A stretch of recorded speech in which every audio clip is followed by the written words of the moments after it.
Hey guys, welcome back. Tisha here, back for another Real Housewives of Potomac review. Let me begin by saying first, hit that thumbs up button, helps me in the algorithm. Um, Secondly, this really needs to be revamped because the way that Andy has shown his favoritism, as well as the way production has, is blatantly clear in this episode to me.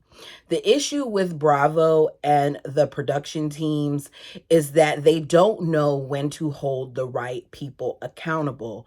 Stop playing favorites and film and edit the way that you're supposed to. To sit here and have spent a segment in previous episodes about colorism for a hot 10 minutes when what they should have done was taken whatever budget that they had left over that required them to have someone come in that was informed and that knew what they were talking about, that could have handled the conversation that they should have had last season with these ladies was wrong. We could have had a whole segment, not even a segment, a whole episode about colorism, because it's not something that could have been handled in 10 minutes. The reason why people are saying that some of the ladies on this cast are colorists is because there are individuals who have done far worse things than what either Wendy or Candace or even Monique have done. And yet they keep on being the ones that are being held to the fire. Now, maybe I shouldn't have included Monique in that, but if you watch back the old episode, the physical nature of that fight came from Giselle. Giselle accidentally pushed Monique, and I think Monique thought that it was Candace. Just my opinion. You all tell me yours. Now, I don't know what they are, whether they're colorists or not. And at this point, I do not care because I'm so bothered by the blatant favoritism that is on this and other franchises, mainly this one. And Andy should have stopped hosting reunions a long time ago. Andy is no longer objective.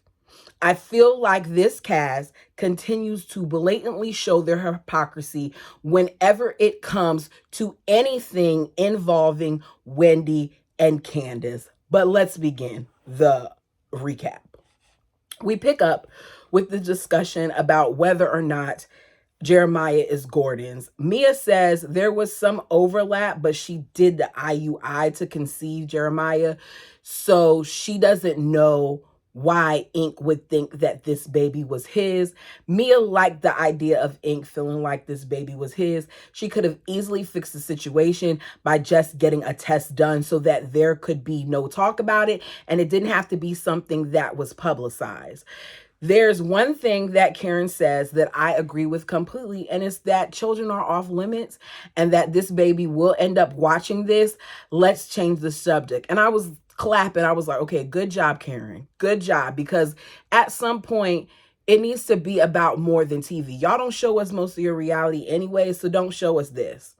Karen confirms that Ink is the person that she heard Mia was with when she talked about Mia being with the DJ. They go back and forth about whether he's a rapper or a DJ. We do not care. I just hope that after all this time of him waiting around for Mia, that they actually do make it work and that he has enough money to afford her. And he brings up how at the wrap-up party that Gordon was there. So knowing that Gordon was there, how does Mia feel about, some of the heat that Robin gets about not telling certain part of her lives? And Mia is like, that's not the same thing, because I very much so told them that I had a situation. I let Robin know that I was looking into filing a divorce. I had spoke with someone and she told us too. We saw them talking in the counseling session. I wasn't surprised by the announcement of the situation, especially once we knew that the money was gone and that he didn't have a job. I was surprised that she stuck around as long as she did. Robin says watching that scene, not Robin, it wasn't Robin, it was Giselle. said that watching the scene that Gordon seemed very angry, and she wanted to know if it was because, she was leaving him for Ink and because Ink was more financially stable. And I'm like, okay, that sounds like a dumb question to me, because he's upset because he's losing his wife. He said, can we work out something? Can we make a situation? He said on more than one occasion that he just wants them to work. So he's upset because he's losing his wife. Probably more upset because Ink is involved. But Mia said that it didn't have anything to do with Ink. It basically had to do with the ways that he was abusing her. So we find out that he'd wake her up at 4 a.m. to talk about business, that he emptied out her account to zero. And the way she said it, it made it seem like it was several times, that he was controlling. Nneka wants to know if he did any type of therapy for his anger. And Mia says, yes, he's in therapy now.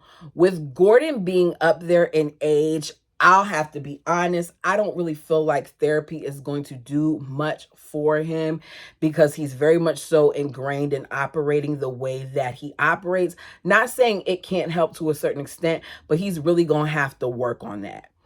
Andy asks for clarification because we originally were told that she married Gordon. He was a high roller. He had a lot of money. Then when she was on the trip, she said that he didn't have money and that she was the one who had an inheritance. So which is it? Mia tells us what I believe is another story. She said that fortunately, not unfortunately, she used the words fortunately, 3 grandparents died, and that, or I wasn't sure if she said 3 or maybe it was the grandparents died and left her with an inheritance. I wonder if she took insurance out on them as well, because how much money did they leave you with? Because I thought they didn't have money. She said after a year into their marriage, she realized that they were functioning bankrupt. So Gordon was functioning and he was bankrupt. That he spent a lot of money on things that he shouldn't have because he couldn't afford them and he wasn't financially responsible. So then why come on this show telling us all these stories about how much money you all had and the property you had and how you had cooks and all these other things, if here you're telling us after year 1, you realize that he didn't have money? Doesn't add up. She says she wishes she knew that he needed help. She tells us that currently she is sending money to Gordon. So if she has to send money to Gordon, then why are we later hearing about how they did not pay funds? They're currently being sued for not paying funds for the place that they vacated while filming during this season. And she said that they're currently being sued for not paying a balance, but it doesn't have anything to do with her. It has to do with Gordon, because she left and he was still staying there, and they agreed basically that they would split it, so he didn't pay his portion. But if you're giving him money, how can he pay his portion? That part didn't make sense to me. She's saying that with the agreement that they signed, she cannot get a divorce until June because they still have joint holdings together. Andy asked if Gordon reached out to Candace and Wendy's husband because they did hang out a lot.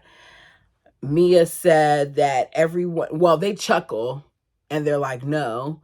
And Mia says everyone else on these couches reached out to me with the exception of Candace and Wendy. And I'm just like, why should they reach out? She doesn't even really like them. And she's the one who wanted the divorce. You can't be sitting here cheating on your man, sleeping with somebody else, supposedly having a baby, getting permission, all these other things, and expect for someone to reach out to you and see if you're okay. Wendy says he said a lot of stuff in that text message that was vicious in that group text message. And we left the year before with me physically being assaulted by Mia. Robin chimes in and is like, she apologized. Well, Robin, since you want to talk about people apologizing, Candace apologized too, but you aren't forgiving her for that. So whether or not she apologized for assaulting Wendy is irrelevant, just like Wendy making this comment. But I guess Wendy was just trying to say, like, look, I could have told her what was going on. I could have told other people what was going on, but I chose not to. She continues, I didn't call you, but the woman I am didn't share that information either. We may not be friends, but there is a level of love and respect that I have for you. Candace says, look, I felt bad for you, but I just didn't want to be involved. And I completely understand. And she didn't need to be. I have a friend that I love dearly that when her and her husband were going through some things, that she was not just using me as a sounding board, but other people as well. And what I realized from that situation, number one, people are going to do what they want to do regardless. You can give them any type of advice, but they're not going to tell you the full story. They may tell you bits and pieces. What person one thinks may be different from person two, and maybe the two of them together can make the truth. I don't know. But the point is, it is draining. So why sit there and involve herself into that situation with someone who she's not even friends with? It doesn't make sense. It's like Candace can just do no right. And Andy's saying you could have at least called her and been a friend. Andy, you call her. Did Andy call her when this situation happened? I wonder that. Mia claims that she would have called Wendy if the roles were reversed. Even Karen called, and her and Karen went at it a lot this season. I don't think Mia would have ever checked on Wendy. I feel like if she did call Wendy, it would be to be messy, and then she would call everybody else and spread Wendy's business. We also find out that Wendy is Ink's favorite because that's what, Mia says. It's irrelevant, really. A part of her, she says, has always wanted to be with Ink. We find out that at certain points, Mia has been bi-coastal because she's been spending time with him. She's been in DC, and her children have been with Gordon. We found this out because Robin started questioning her, because Robin can question everybody but herself and her husband. We have Giselle. They show clips of Giselle throughout the season. The subject of Wendy's mom being in the hospital and Giselle making jokes about it comes up. Bottom line for that back and forth is Giselle is saying that she did not make jokes about it and that she didn't know. I'm sure that at some point somebody said something off camera to her about it, but whether or not it really went down, I don't really care. Andy tells her he's sorry for her father passing. Giselle says when it comes to the show, everyone told her not to do it, but her father's the one that encouraged her to. He felt like she's so amazing and that she needed to be on TV, which I think a lot of parents feel that way about their kids. They did a celebration of life for her father. It was a big party, which is what he would have wanted, and Robin did come. I feel like Robin is Giselle's only actual friend on this show. Some of them may feel like they're her friend, but Robin is the true friend. She thanks Karen for, her support, even wanting to, feed the kids. For some reason, Giselle is really trying to keep Karen close by, and I can't figure it out yet. I feel like she's going to use Karen as a part of her storyline, especially next season with Karen in this DUI situation. Giselle is preparing for that next step. Because why you keep out of everybody just calling out what Karen's doing? As they talk about Giselle's father having brain cancer, she tears up, and so do a lot of the other ladies. But Andy chooses to address Candace out of everyone there. He's curious as to why she's crying. And Mia says she cries when the wind blows. Why is Andy curious about Candace crying? I've cried about people being deceased that I don't even know. I'm currently reading a book. I'm crying about that person that I don't even know. There is certain things that are heart-wrenching to talk about, a moment here and there. And with everybody being sad and death being something that at various points a lot of us have experienced, why wouldn't she cry? Giselle says, yeah, she's crying when it's not even about her. Giselle is not human. Because she's not crying because it's about her. She's crying because in this moment, she's experiencing something which apparently Giselle doesn't experience, which is empathy. She's human. If she sat there stone-faced, it would have been a problem. If she cries, it's a problem. Candace cannot do anything around these ladies without it being a problem. Candace says the bottom line is, I feel for her. Giselle looks at her like she's appalled. When she said it, she's like, yeah, she says she feels for you. Why are you so bothered by the woman feeling for you? Andy and Mia say she's having a lot of emotion for you, Giselle, despite what you've gone through. And of course, there is no response. We find out that Grace is doing good in college. Andy asks Karen if she should have taken a stronger stand when Wendy and Candace were making faces about Grace. No, because I don't feel like it was about Grace. Karen didn't say that though. Karen says she's not responsible for any of these ladies. They're an adult. She can't bear that. She said that she's seen various women making faces at each other at various points. And Giselle interrupts and says, no, Karen, don't do that. Don't do that. I was talking about my daughter. And when Wendy asked you if you were concerned about your daughter, you said no. So don't act like they didn't care and they were being disrespectful towards your daughter. Candace says, I regret greatly. And Karen says, good, very good, very good. Then Candace continues that anyone would try to weaponize, once again, her children to make me and Wendy look like we're evil. Giselle claims she hasn't. Wendy says, I congratulated Giselle on where her daughter was going. And of course, production didn't show it, but I do recall Candace and Wendy at various points saying congratulations. So they could have easily showed it, but they didn't. We talk about Giselle and Jason, who is 17 years older than her. Who believes that these two were actually dating? Let me look in the comments. Who believes it? Wait, I'll wait. Anyone? Let me know in the comment section. Yes or no. Was Giselle and Jason dating? Because Jason's been on social media with other ladies, and I just feel like this is all just something for her to have as a storyline because she doesn't really have a lot to give other than her kids. Giselle says, yeah, he posted some things with a lady recently on social media, but I don't have the capacity to worry about it, which means she's pulling a Robin. You can't come down on Robin for not worrying about it when you're doing the same thing. Robin claims to love Jason and Giselle's relationship, that they're really good together. And Giselle says that not only is she still seeing Jason, but she's seeing him and other people as well. Candace segment. We find out that the lumps in Candace's breasts have shrunk. You hear Karen say, thank God. And Candace gets emotional. And honestly, if that was my situation, I could see why Candace was so emotional about it. The thought of that being something more is a very scary feeling. She said that there's virtually nothing there now. They went to do the biopsy, and by the time they went to do it, that it had shrunk down so much. If it's one thing that the situation has taught her, it's that we all need to check on ourselves. They talked the tour. She did 9 cities. Her largest venue was seated 12,000 people. She does not want to work with Drew anymore because of how the business went. Not really sure what that was about, but that's fair. We find out that the lawsuit with Michael has been dismissed. Ashley still claims to not know anything about the case. Candace believes Ashley. I do not.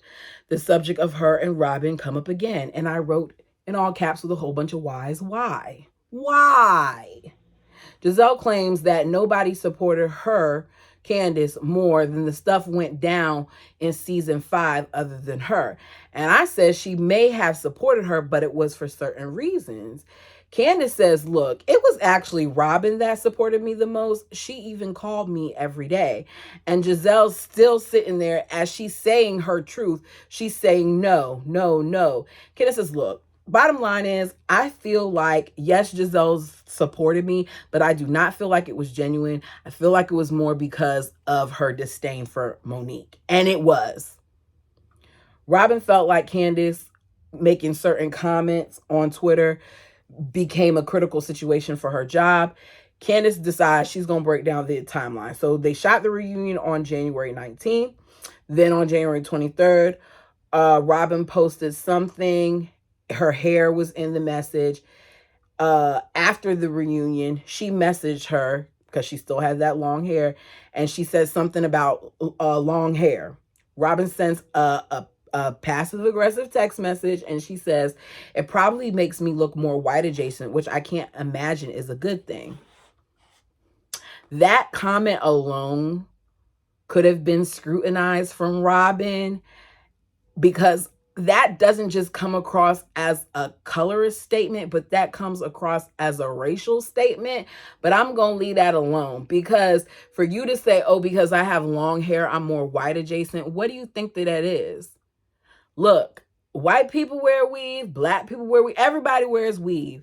And a lot of African Americans, contrary to popular belief, have extremely long hair. I'm one of those people. I have long hair. But guess what? When my hair is wet and my coil sets in, it looks like my hair is this long, even though my hair comes way down my back. What am I supposed to do? Keep stretching it out, keep putting heat to it, keep damaging it, keep putting in things that have been made to have our features look more European, just to cause other damage to our bodies, like fibroids and tension, alopecia, and all these other things. Like, there are things that come from some of the things that we do to ourselves. So that comment alone could have been deemed as racist, but I'm gonna leave it alone. Robin says that what she said to Giselle really hit her, and she didn't like the fact that people were calling them colorists. People were calling them colorists before Candace even alluded to it. Candace just said what people were already saying on Twitter. Candace was like, well, okay, I sent her that message and she didn't respond. Let me send her another message. So she messages her and says, are you mad at me? And there is no response. Then she sent her another message when the stuff with Juan broke out. No response to that either. So rather than call her and be adults and talk about the situation, they just did the text thing. And at some point, Robin didn't call back or text back. Okay, it is what it is. Candace apologizes about it. I'm tired of Candace being the only person who apologizes, especially when I feel like sometimes Candace does not need to apologize. Robin begins to get choked up, saying that she didn't respond because the colorism conversation was difficult for her, that she never experienced it and she didn't know how to navigate it. So you couldn't pick up the phone? What they should have done was, when Andy sat on that stage and asked them if someone else should narrate that conversation, if you struggle so much with this, then you should have taken that opportunity to say, yes, we need someone else in here to talk about it. Get a professional in here that can help them. Candace said in her household that they've spoken about race. Like, it's been something that they've done for a long period of time. So she mistakenly felt that they could handle the conversation. Of course, Giselle interrupts to let us know that she can handle it. She's a member of a sorority and she went to a HBCU. That doesn't mean that you can handle the conversation. Just because you're Black doesn't mean that you can handle the conversation. Candace said on one of the reunions that they were not colorists, that she did not feel anyone in the cast was colorist. They even show a clip, yet they're there telling her over and over again that she said it. Wendy gives an example by saying, Wendy says that she didn't. Wendy then says, it's like a Black person saying to a white person, you're a racist, and then the white person is hurt. But they're not actually talking about why the Black person thinks that the white person is a racist. So if you aren't going to talk about why it exists, then don't talk about it at all. And I agree with this, which is why I feel like Bravo really dropped the ball. There should have been someone there other than Andy to mediate this situation, period. Matter of fact, it should have been multiple people. You should have had a psychologist there. You should have had someone with the background and history to explain what colorism is other than Candace. You should have had, someone there to represent the different hues. Representation matters. And in this, we did not get representation. Karen then jumps in and says, there is no better group of women on Bravo than us to talk about it. I was like, what? And Wendy says, no, that's incorrect. And I said, thank you, Wendy. I'm with you. Wendy says, if you want to talk about it, you need to have the range to talk about it. And a lot of you all don't. I said, boom, because that's the truth. NECA says, what were the reasons that you guys were called, colorists? Let's start there. And Robin says, it's because we got into arguments with brown-skinned people that were colorists, but I got into arguments with Ashley and Karen too for years. It's not that you got into arguments with certain complexions. It's how you handle those arguments in different manners. You are sitting here and y'all were so upset with what Monique did, and Monique was so wrong and she needed to get off the show and gotta go. Yet it was okay for Mia to throw a alcoholic beverage in Wendy's face, on her person, hit her with the bag, do the things that she did. You didn't even pause to get mad at Mia for it. Ashley has done some things and you've forgiven her. Karen has done some things and you've forgiven her. But Candace and Wendy have been held to the fire for the various things they did, to the point where Giselle won't even speak to them normally. So that's where people are seeing that there's a disconnect there, and they're giving that area to deem you as colorist. Now, whether you are or not, as I said earlier, I don't know, nor do I care, because I don't care about a lot of these women on this show. Andy decides to wrap it up. Robin still feels a way about Candace saying that she plotted on her husband, even though Candace is apologizing about this colorist thing that she didn't say. The husbands are getting ready to come out. Nneka lets us know that she's going to have a lot to say because she was under the impression that the reunion is her time to speak. She's been attacked and she's been dragged by the people on the cast or by the people on Twitter. Her husband says, if they stop you from speaking or they interrupt, I will speak. And she basically lets him know then he'll be gone like one. The husbands arrive to sit behind the wives. You see G, Chris, Ike, Eddie, and Ray. We found out that business is doing very good for Eddie. The Happy Eddie has done over $2 million in sales in 6 months. Cannabis sells, like it sells, especially during the pandemic. It's like something happened and that's all people were doing. They said cannabis and the production of alcohol went up. Chris wasn't on a lot this season by design. Why would he be? They lied on him and they could have put his marriage at risk. He has no desire to talk about when it went on last reunion, and I don't blame him. As far as the lady who has claimed to be pregnant and then had an abortion, he said he never met that lady. Robin interjects and asks him questions about, so you never screen the screenshots, so you never text her, so you never DM'd her, all this stuff. And he says, I do not know that lady. Robin has so many questions for everybody else other than her own man. He said, as I said, I didn't meet her. Andy said, people say you paid her off, Candace. Candace said, I did not. Candace is asked again if she feels like Giselle and Robin were behind the rumor. She says at this point she trusts no one, especially not Giselle. Giselle lets us know that the lady said that she didn't have anything to do with it. The same way y'all think that maybe she paid off the lady, maybe Giselle paid off the lady. Chris shut all that down, says, look, you can feel how you want to feel. Candace can feel how she wants to feel. She says, great. He says, great. Next question. Chris says it's interesting that people say Candace needs to be responsible for her words, but they don't have to be responsible for theirs. And that is a fact, because they hold Candace to a different level. Giselle said some things about Chris, and they breezed through the fact that she sat there and she maligned him the way that she did, and she falsely accused him. And Deborah was there talking about her butt being grabbed and all these other things, and the many, many falsities that they put out there, not just behind Candace's husband, but Wendy's as well. But you want to waste a whole segment on stuff that doesn't matter. Annie asked about how the husbands feel about Juan not being there. It's silence. There's no comment. And then eventually Chris says he can do whatever he wants.